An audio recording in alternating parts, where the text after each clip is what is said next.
harus seperti itu. Artinya ada banyak rupanya kekurangan, kelemahan, kegagalan, ketidaksiapan, atau orang-orang yang melakukan hal-hal yang sangat-sangat membuat kita jengkel di dalam mengasihi seseorang. Tapi Yesus katakan, kita harus tetap mengasihi. Marilah kita berdoa. Damai sejahtera yang melampaui segala akal kiranya menyertai hati, pikiran, perasaan saudara di saat mendengarkan sabdanya hari ini. Dalam nama Yesus. Amin. Saudara-saudara yang dikasihi Tuhan Yesus, firman Tuhan untuk kita hari ini diambil dari Yohanes 13 ayat 31 sampai ayat yang ke-35. Shalom. Waktu kita berkunjung ke rumah seseorang, ada banyak tanda atau simbol dari dia, apakah mereka itu adalah orang-orang Kristen. Bisa saja memang melalui gambar kalender gereja yang ada di rumahnya, atau gambar Yesus yang ada di dinding dilekatkan, atau gambar perjamuan kudus, atau dengan kalung salib yang ada di lehernya, atau bisa juga dengan KTP yang ada di kantongnya, apakah ada agama Kristen. Atau bisa juga sebenarnya dengan ungkapan rohani seperti haleluya, puji Tuhan, shalom, dan lain-lain. Hanya saya mau ungkapkan saudara, identitas lahiriah itu sewaktu-waktu dapat kita sembunyikan ketika ada ancaman menimpa kita. Tapi saudaraku, saya mau ungkapkan bahwa ada satu tanda atau identitas orang Kristen yang kekal, yang terus menerus sebenarnya harus ada, yaitu kasih. Makanya Rasul Paulus ungkapkan dalam 1 Korintus 13 ayat 13, demikianlah hal ini tinggal, yakni iman, pengharapan, dan kasih. Dan yang paling besar di antaranya adalah kasih. Saudara-saudara yang dikasihi di dalam Kristus Yesus, teks khotbah kita hari ini mengungkapkan betapa perlunya, pentingnya kita berkarakter kasih sebagai perintah baru dari Tuhan Yesus. Tidak hanya sebagai ungkapan atau yang dikhotbahkan atau diiklankan lewat media-media sosial atau dengan hal-hal yang lain melalui FB, WA, atau internet atau apapun ya, supaya kelihatannya kita adalah orang Kristen. Tapi juga sebenarnya dia harus dipraktekkan, bahkan menjadi gaya hidup kita sebagai murid yang dikasihi oleh Tuhan Yesus. Setelah Yesus sudah mengungkapkan bahwa dia harus dipermuliakan, ya, Yesus memberikan perintah baru yang menjadi identitas orang-orang percaya, menjadi gaya hidup para murid-muridnya, yakni apa? Untuk hidup saling mengasihi. Ada beberapa hal yang akan kita renungkan dalam teks khotbah kita hari ini. Yang pertama, kasih dan saling mengasihi adalah perintah baru dari Tuhan Yesus. Ayat yang ke-34. Sapaan Yesus kepada murid-muridnya sekali ini agak beda dan kita tidak dapati di tempat lain, yakni kata anak-anakku. Sekali lagi kata anak-anakku. Sapaan ini adalah sapaan akrab dari seorang rabi atau guru kepada murid-murid yang dikasihinya, atau sapaan seorang ayah kepada anak-anak yang dikasihinya. Saudaraku, makanya sapaan ini adalah sapaan yang kekeluargaan sifatnya, sangat akrab dan intim antara Yesus sebagai guru dan juga dengan murid-muridnya. Sebagai tanda bahwa mereka telah bergaul erat dan sudah sedemikian akrabnya dan sebagai anak-anak yang dikasihinya dan bahkan sudah menjadi murid-murid yang dikasihinya, Yesus memberikan perintah baru kepada mereka. Sebenarnya perintah yang seperti ini masih dan sudah ada dalam perjanjian lama. Tapi bukan Yesus mengabaikan perintah yang sama itu, tapi yang mau Yesus tekankan dan sampaikan kepada murid-muridnya adalah masalah kualitas, masalah ukuran, dan juga masalah kualifikasi kasih yang harus murid-murid lakukan kepada sesamanya. Makanya dikatakan di sini, sama seperti aku, seperti Yesus telah mengasihi murid-muridnya. Jadi perintah ini soal kualifikasi, soal kualitas, dan soal ukuran. Ukurannya harus sama dengan Yesus seperti sudah mengasihi mereka. Saudara-saudara, makanya jika mereka disebut harus saling mengasihi satu dengan yang lain, harus mereka ingat bahwa kuantitas, kualitas, dan juga ukuran kasih itu sama dengan apa yang telah Yesus lakukan bagi mereka. Artinya, saudaraku, ada beberapa hal yang harus kita perhatikan dalam Yohanes 13 ini. Yang pertama itu berarti seperti kasih Yesus dalam kesetiaan hingga kekekalan. Artinya tidak hanya 1 tahun, 2 tahun, atau 10 tahun, atau 100 tahun. Tapi terus menerus, dan kualitasnya itu tidak surut karena waktu, karena keadaan, karena situasi. Jadi artinya, saudaraku, bahwa kasih Yesus itu seperti janji daripada kita waktu menikah, dalam susah, dalam senang, dalam suka, dalam duka, waktu sakit, waktu sehat, waktu langsing atau waktu langsung, pokoknya dalam segala hal kita tetap dan sungguh-sungguh mengasihi. Itu yang pertama. Yang kedua, maksudnya itu supaya kualitas ukuran kasih daripada murid-muridnya itu kepada sesama, itu artinya ada sikap melayani, merendahkan hati. Persis seperti Yesus melakukan apa? Membasuh kaki murid-muridnya. Padahal dia adalah guru, dia adalah Tuhan, tapi rela merendahkan dirinya untuk apa? Untuk membasuh kaki murid-muridnya. Di sini, saudaraku, kita lihat bahwa kasih itu tidak sombong. Memang tidak ada tempat kesombongan, kecongkakan dalam kasih, tapi tempatnya adalah melayani dan juga hidup dalam kerendahan hati. Yang ketiga, saudaraku, bahwa kualitas kasih Yesus itu kepada murid-muridnya siap menerima kegagalan daripada muridnya. Masih ingat, walaupun begitu bersemangat, Petrus berkata bahwa dia akan terus mengasihi Yesus. Tapi pada malam saat Yesus ditangkap, 3 kali loh dia menyangkali Yesus.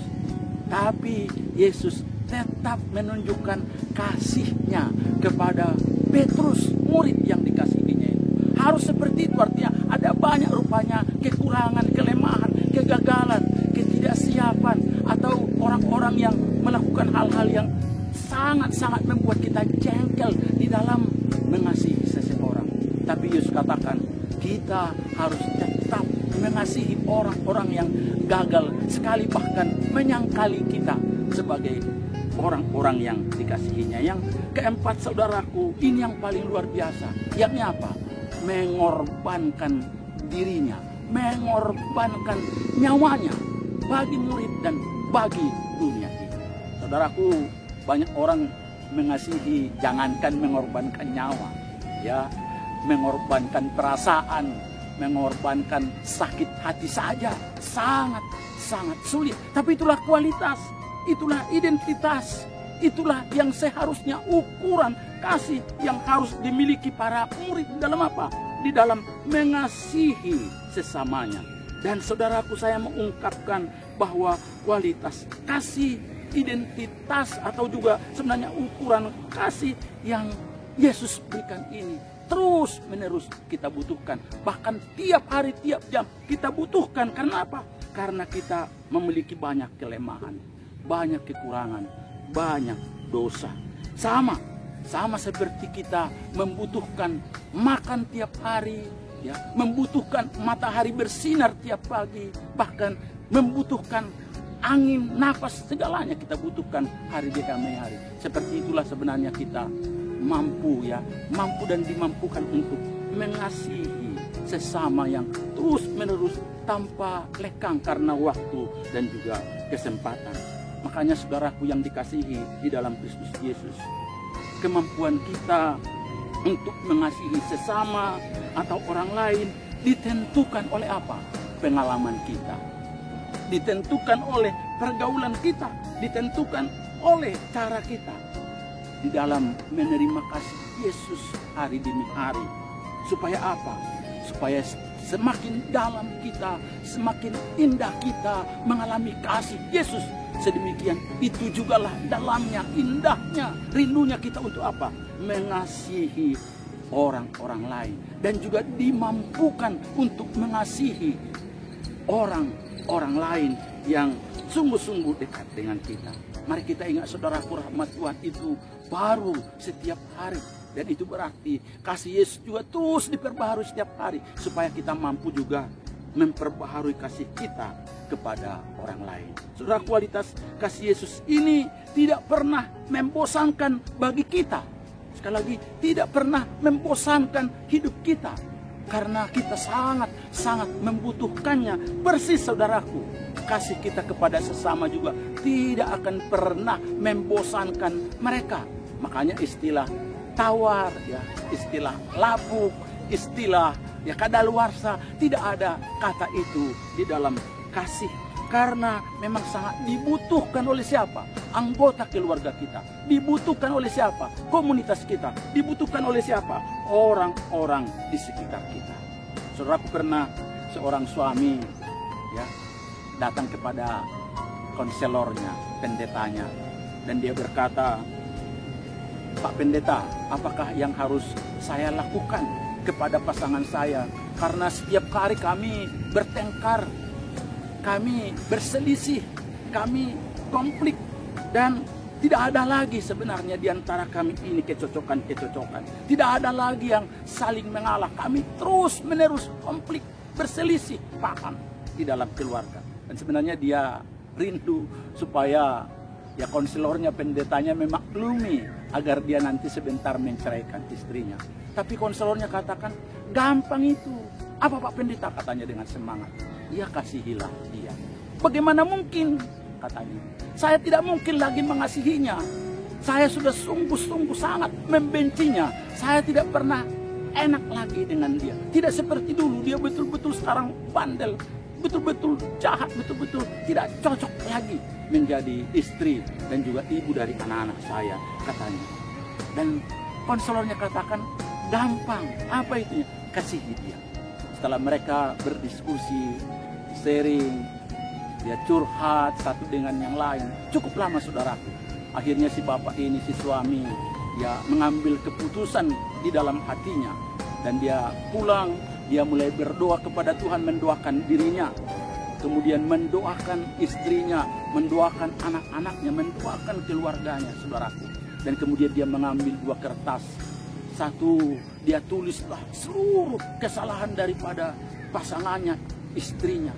Dan 1 kertas dia tulis lagi seluruh kebaikan-kebaikan daripada istrinya itu. Kemudian saudaraku, dia merobek semua ya kertas kesalahan daripada istrinya dan membakarnya. Dan dia mulai baca lagi tentang kebaikan istrinya. Dia ingat lagi tentang kehebatan, kemampuan, kekuatan, dan juga segala sesuatu yang menyenangkan hatinya tentang istrinya. Dan akhirnya dia mulai sadar. Dan dia berdoa kepada Tuhan untuk dirinya. Berdoa untuk kelakuannya, untuk sifat karakternya. Akhirnya dia menangis. Dia sadar bahwa ada banyak kesalahannya. Akhirnya dia mulai ya melihat istrinya, memandang istrinya. Tidak hanya memandang istrinya, mulai juga mengobrol yang baik secara lembut dengan istrinya. Tidak hanya itu saudaraku, dia mulai pegang tangannya. Tidak hanya itu, dia mulai memeluknya. Dan akhirnya mereka berdamai. Konflik selesai Dan akhirnya mereka bisa saling mengasihi lagi. Karena dia sadar bahwa dia sangat membutuhkan kasih Yesus untuk mampu menerima apa adanya pasangannya. Dan mereka menjadi pasangan yang sungguh-sungguh harmonis di dalam Tuhan. Saudaraku, saya mengungkapkan benar memang bahwa kasih itu menutupi banyak kesalahan, menghancurkan banyak itu dosa. Itulah hebatnya saudara-saudara jika kita hidup di dalam kasih Kristus. Nah, untuk itu saudaraku, saya mengungkapkan jika kita ini sedang berkonflik, sedang berselisih, sedang bertengkar dengan pasangan atau dengan komunitas, ingat, sekali lagi ingat, jika kita mencari kesalahan, mencari siapa yang benar, siapa yang salah, atau siapa yang menang, siapa yang kalah, seperti kata orang bijak, menang jadi abu, kalah jadi arang. Tahu artinya saudaraku? Artinya sia-sia, tidak ada manfaatnya. Artinya apa yang kita lakukan itu tidak ada gunanya untuk diri kita dan juga untuk komunitas kita. Untuk itu jika ada konflik, seharusnya apa? Seharusnya kita mulai memandang Yesus, memandang anugerah, memandang rahmat, memandang kasih Yesus yang menerima kita, mengampuni kita apa adanya. Supaya apa? Supaya kita dimampukan dengan kasih Yesus itu untuk mengasihi, untuk mengampuni, untuk menerima orang-orang yang berkonflik, orang-orang yang salah dengan kita. Saudaraku, ini adalah perintah Tuhan kita. Ini adalah perintah dari guru kita, guru yang sungguh-sungguh mengasihi kita dan sudah mempraktekkan kasih kita itu, ya kasihnya itu kepada setiap kita. Itu makanya mari kita berproses ya, di dalam menaati atau dengan senang hati, dengan rindu hati untuk mengasihi dengan kualifikasi, dengan kualitas, dengan ukuran kasih Yesus kepada setiap kita. Karena kita pasti bahagia, tidak hanya saudaraku, dampaknya juga pasti luar biasa bagi diri kita, bagi pasangan kita, bagi keluarga kita, bagi komunitas-komunitas, bagi tempat dimanapun kita berada. Karena kasih itu sangat-sangat luar biasa. Tidak pernah membuat kita bosan, tidak pernah lapuk, tidak pernah membuat itu juga sesuatu yang tidak diperlukan. Sangat-sangat dibutuhkan oleh semua. Yang kedua saudaraku, bahwa kasih atau saling mengasihi itu adalah berkaitan dengan posisi atau berkaitan dengan status kita sebagai murid-murid Tuhan. Aku yang dikasihi di dalam Kristus Yesus, sebagai pengikut Yesus yang setia, yang sudah akrab dan bahkan sudah menjadi murid-muridnya, harus memiliki apa? Gaya hidup yang beda, gaya hidup yang baru, yang tidak sama dengan gaya hidup dunia ini, yakni saling mengasihi. Dunia ini kita lihat ya, kalau balas dendam atau balas kebaikan itu sudah terbiasa, dan itulah memang gaya hidupnya. Waktu saya dulu sekolah guru Huria di Sipoholon Tarutung, saya sangat senang nonton film kungfu Cina. Dan terus terang, jika saya menonton film ini, ya memang biasanya seseorang atau anak seseorang yang mulai dari kecil akan belajar kungfu sampai ahli, sampai besar. Hanya tujuannya untuk apa? Balas dendam. Karena opungnya, ayahnya, atau ibunya, atau keluarganya dibunuh oleh musuhnya. Dan dia kemudian dengan keahlian kungfunya itu, kemahiran kungfunya, dia akan membunuh musuhnya itu. Tapi kemudian nanti juga anak yang dibunuh ini juga akan belajar kungfu sampai ahli juga. Dan itu dia kembali lagi membunuh. Ini yang membunuh ayah atau keluarganya itu. Begitu terus berulang-ulang satu dengan yang lain. Saudaraku, memang itulah gaya hidup dunia ini. Gampang apa? Gampang balas jasa mungkin, balas kebaikan, balas kejahatan juga. Ada dendam berkarat yang terus menerus, tiada berujung. Tapi kita tapi murid-murid yang dikasihi Yesus, pengikut Yesus yang sejati, orang yang sudah akrab dengan Yesus. Diungkapkan di sini harus membalas kejahatan dengan kebaikan, harus hidup saling mengasihi. Makanya saudaraku, buah roh pertama, unsur yang pertama diungkapkan oleh Paulus dalam Galatia 5 apa? Kasih. Itulah tandanya, itulah hebatnya ya. Orang-orang yang ada di dalam Yesus, itulah bedanya orang-orang yang sudah mengikut Yesus. Mari kita perhatikan tadi dalam ayat 35. Dengan demikianlah semua orang akan tahu bahwa kamu adalah murid-muridku, yaitu jikalau kamu saling mengasihi. Sekali lagi ditegaskan di sini bahwa dunia akan tahu bahwa engkau adalah murid-muridku, murid-murid Yesus, jika engkau saling mengasihi. Hal ini bukan berarti kalau kita tidak saling mengasihi satu sama lain, maka orang-orang tidak akan tahu bahwa kita adalah murid-muridnya. Namun penekanannya adalah kalau kita tidak saling mengasihi satu dengan yang lain, bukan hanya dunia ini yang tahu kita bukan murid-muridnya, tetapi sesungguhnya dan sebenarnya kita bukanlah murid-murid Yesus. Murid Yesus yang sejati adalah punya identitas, gaya hidup yang terus melekat. Apa itu? Saling mengasihi. Kenapa? Kalau kita sudah sungguh-sungguh dipersatukan dengan Yesus, menjadi murid-murid Kristus yang sejati, maka sudah pasti dan tidak mungkin tidak, secara natural kita pasti saling mengasihi. Saudaraku, waktu saya dulu sekolah di Jawa, orang langsung tahu bahwa saya orang Batak, bahkan BTL, Batak tembak langsung. Kenapa? Karena gaya bahasa saya, cara saya bergaul, cara saya melakukan sesuatu. Orang sudah tahu, oh ini pasti orang Batak. Mungkin dari rupa saya juga ya, orang sudah tahu bahwa ini siapa? Orang Batak. Persis, saudara. Cara kita saling mengasihi, cara kita mengasihi sebagai gaya hidup, ya, jelas bahwa kita ini adalah murid, jelas adalah pengikut Yesus sejati. Makanya dalam satu surat Yohanes, ya, 1 Yohanes mengungkapkan hanya yang mengenal Allah lah yang sungguh hidup dalam kasih. Siapa saja yang mengakui berasal dari Allah dan mengenal Allah, maka orang itu harus membuktikannya lewat kasih.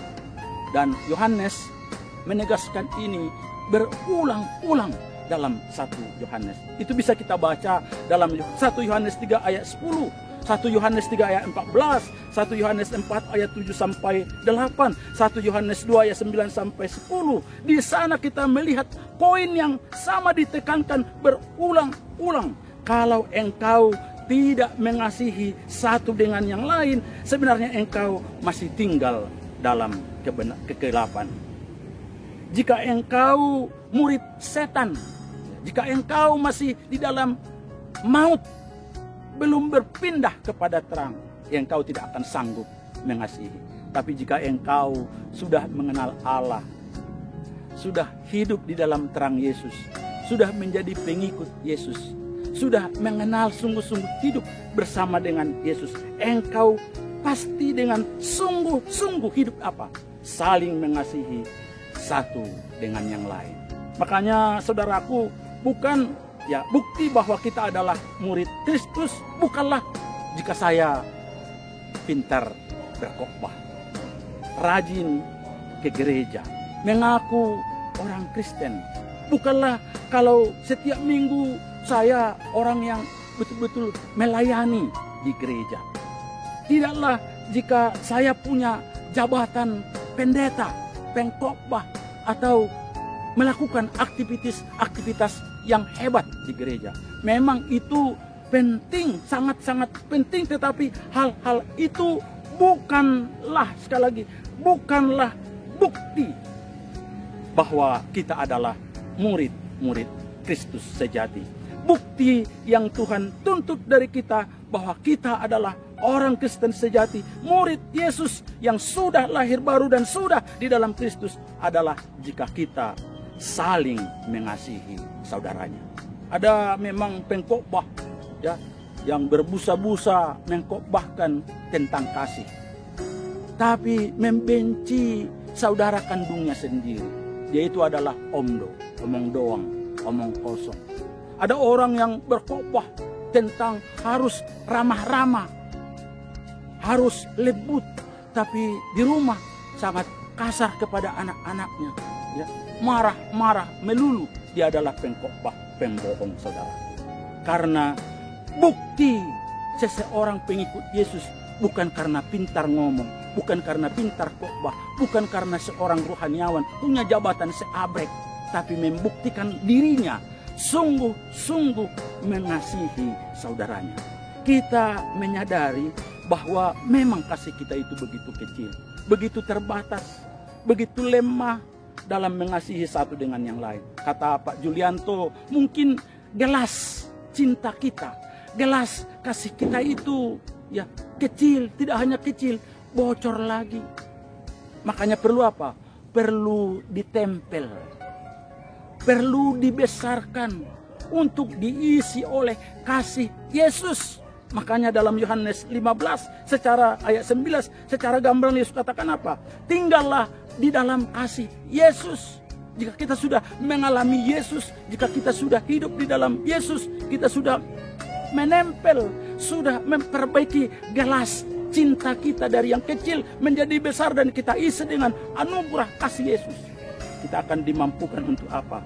Untuk mengasihi orang lain, menerima orang lain, dan juga sungguh-sungguh memberikan yang terbaik bagi orang lain. Karena memang itulah yang dibutuhkan oleh dunia ini. Saya mau ungkapkan saudaraku bahwa kasih Yesus itu sangat luar biasa jika kita terima. Dan orang yang sudah mengalaminya rindu untuk apa? Menyalurkannya kepada orang lain. Memang saya sering mendengar ya ungkapan, kalau dia baik sama saya ini paling baik. Tapi kalau dia itu jahat, wah saya paling jahat lagi. Itu sekali lagi ungkapan orang-orang yang tidak mengenal kasih Yesus. Tapi kita ini adalah murid Yesus. Kita ini adalah pengikut sejati Yesus. Mari kita buktikan sebagai gaya hidup kita. Ya, sebagai identitas, sebagai status kita, sebagai murid-murid Yesus. Untuk apa? Saling mengasihi. Biarlah kita boleh mengasihi dalam segala kesulitan, dalam pergumulan batin kita, dalam segala kelemahan dan kekurangan kita. Kita bersama Yesus, supaya kita dimampukan untuk mengasihi sesama kita. Biarlah gaya hidup, identitas, ya, tanda kita, status kita sebagai pengikut Yesus membuktikannya dengan apa? Dengan saling mengasihi. Kiranya Tuhan Yesus memberkati kita. Amin.